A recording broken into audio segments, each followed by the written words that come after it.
Mapia, Apipita! Ayun o, dami, di ba? Good morning! Nagbabalik ang inyong Pambansang Kasalo tuwing umaga, ang Love Story pa din everything.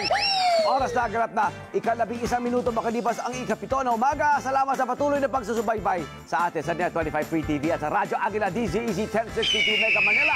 Section Facebook, Section YouTube. Hello sa inyo, shoutout Jetro, Japet. Mag-comment at i-share na ang episode natin ngayon. Happy birthday nga pala kay RJ! Aba, si RJ, anak ng ating pinakamamala si Ate Yvonne. Happy birthday, RJ. At siyempre si Kuya Jen Subarjaga. Binati natin kahapon hanggang ngayon. Araw-araw birthday ni Kuya Jen Subarjaga. Aming pinakamamahal mula sa 100%. We love you, Kuya Jen. Happy birthday, guys. Gamitin lamang ang hashtag na LTE Heart to Heart. Tuwing ika-27 ng Pebrero. Aba, kahapon yan actually, ginugunita natin ang World NGO Day. Layunin nitong kilalanin at bigyang halaga ang hindi matatawarang kontribusyon ng mga NGO natin o non-government organizations sa ating lipunan. Hindi sila bahagi ng gobyerno pero buong puso sila nagsisilbi at tumutulong sa ating mga kababayan. At isa na nga rito ang makakakwentuhan natin ngayong umaga. Ang NGO na ito ay nagsusulong sa edukasyon, sa overall na kapakanan ng mga batang nangangailangan. At syempre, mula sa Child Hope Philippines Foundation, narito para ating makakwentuhan si Miss Mylene Lagman. Good morning, Miss Mylene! Good morning po. Please sit down. Good morning po. Ma'am, bati po kayo sa ating mga Hello po. kababayan. Magandang umaga po sa inyong lahat. And very thankful po na nandito kami. Kami rin po. Very thankful din po kami. Good morning po, Ma'am Mylene. Ma'am Mylene, gaano katagal na po ba ang organisasyon na Child Hope Philippines? At ano po ang layunin nito? Actually po, ang Child Hope ay kabilang sa Child Hope International before. 1985 pa. Opo, yes, opo. Pero 1989, nakita nung isa sa mga director, which is Miss Teresita Silva. Yun po yung founder namin na yung importansya ng street education program bilang isa siya sa mga social worker na mga nauna before. So, tinuloy niya. So, by 1989, naging registered, accredited, and licensed na kami po ng DSWD as well as with SEC. Talagang maituturing na isa ng institusyon ng ating organization, hindi po ba? Ang pagkakaroon kasi ng like street education, kasi bunsod yan ng malaking populasyon o numero ng mga bata sa lansangan. Ano po, yung mga kabataan noon. Ano, hanggang ngayon po? Actually, marami naman po, pero iba't ibang kategorya ang mga batang kalye natin. Pwede siyang street-based, yung talagang nakatira, nagtatrabaho, kumakain sa kalye mag-isa. Meron namang street family, which is nakakalungkot kasi sila yun po yung dumadami. And community-based, kasi wala silang, at the end of the day, may bahay naman na inuuwian, pero ang kanilang pinagkakakitaan nasa kalye. Opo. At bukod po sa ating nabanggit na yung advocacy yang ito, ano po ba yung mga iba pang mga programang pinapatupad ng Child Hope Philippines para po isulong ang inyong advokasya to fore? So, ang banner program namin is Street Education and Protection Program. It's a very holistic program kasi from education, health and medical services, as well as other social welfare services, binibigay po namin ng libre sa mga bata. So, meron po kaming Kalye Eskwela, yung van, na nagtuturo kami ng iba't ibang alternatibong edukasyon. So, ayaw na namin i-repeat ko ano yung natututunan nila sa eskwelahan. Bagamat ito ay pang-ayuda ba? Para masustain. Ayuda for the mind, ayuda for the body. Opo. Para at least they will realize eventually ang importansya ng edukasyon. Kasi we want them to integrate to formal school kung wala pa po sila sa formal school. Kasi naniniwala pa rin naman kami sa positibong impact ng edukasyon talaga sa atin at lalo na sa mga bata. So, ito po yung nakikita natin, ma'am, na van na umiikot po. Opo. Yan na umiikot sa Metro Manila. Yan. Umaabot din po ba ito sa mga rehiyon? Hindi pa po, kulang ng pondo. Ayan, mamaya pag-usapan natin kung paano tayo makakalikom ng pondo, ng donasyon, ano po. Opo, yes po. Pero meron din po kaming health and medical services. Clinicalye naman ang tawag namin. Kung ang van po ang tawag namin ay Kalye Eskwela, ito namang isang van namin na umiikot na may kasamang doktor. Clinicalye naman ang pangtawag namin kung saan nagbibigay naman kami ng libreng gamot. Pero sila pa rin yung beneficiary namin. By the way, we have the database po ng mga batang kalye namin. So, hindi pwedeng basta-basta na sila lang.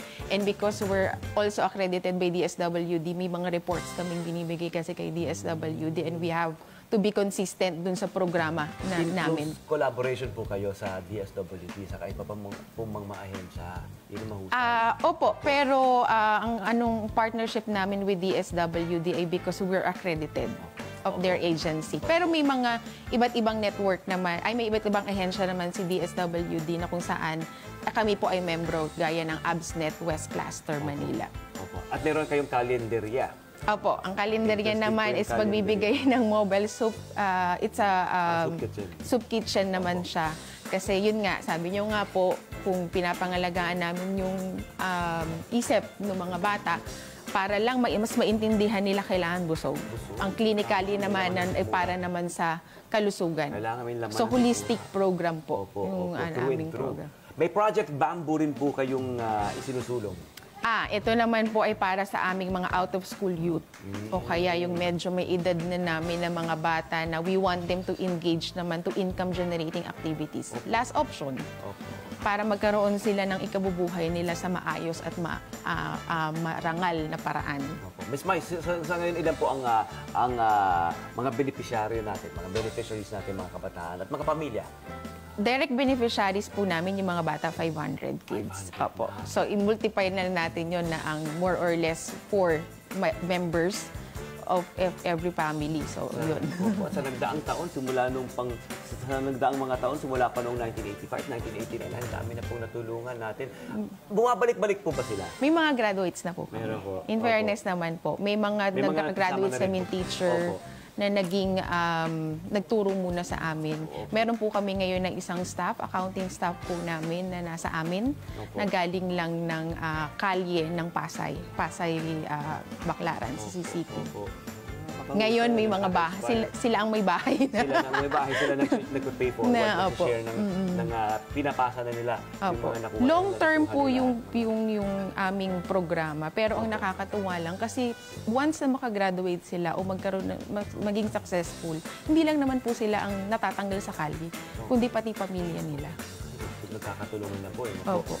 Ang mga ganitong organisasyon po, alam naman natin hindi ganun kadali na maitayo, maitaguyod, hindi po ba? Ano po yung mga challenges na hinarap nyo po noon na sana po hindi nyo na hinaharap ngayon? Ano po? Pero ano po yung mga challenges noon na inyong hinarap nung nag-umpisa po kayo? Actually, madami po Nandiyan na po ang pondo, una. Siyempre, may mga kami, social workers, teachers na hinahire din kami. So, kailangan din namin silang pangalagaan.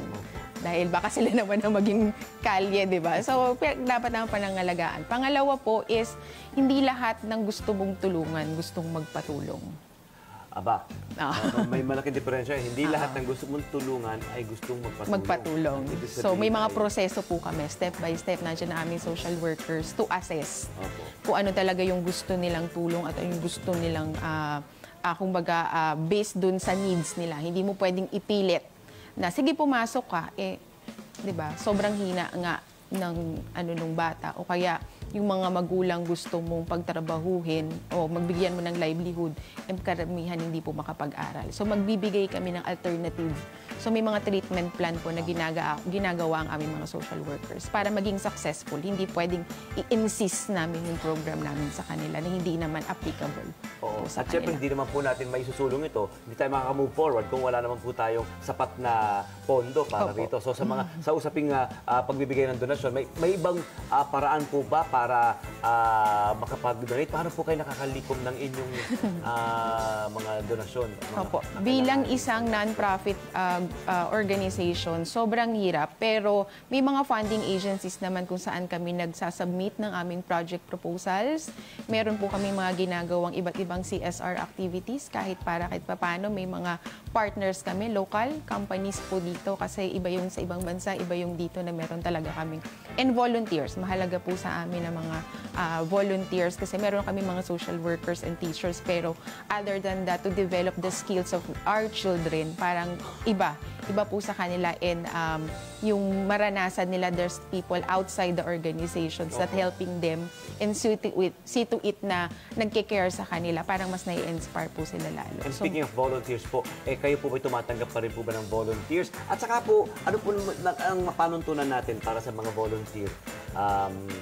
Yes po, please. Basta po ang sa amin lang is gustong tumulong.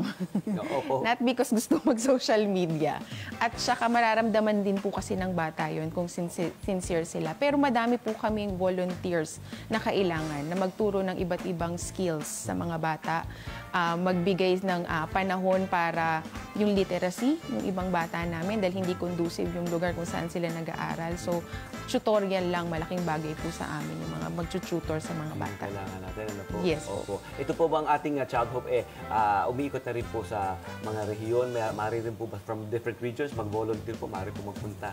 Pwede naman po. Opo. Opo. Pwede po silang anytime, Monday to Saturday, pwede po sila Saan po mag-volunteer maaari magpunta? sa amin. Saan po maaari tumawag? Ang aming opisina po ay nasa Paco, pero they can check our Facebook account po, yung Child Hope Philippines Foundation, Inc. Child Hope Philippines Foundation Incorporated.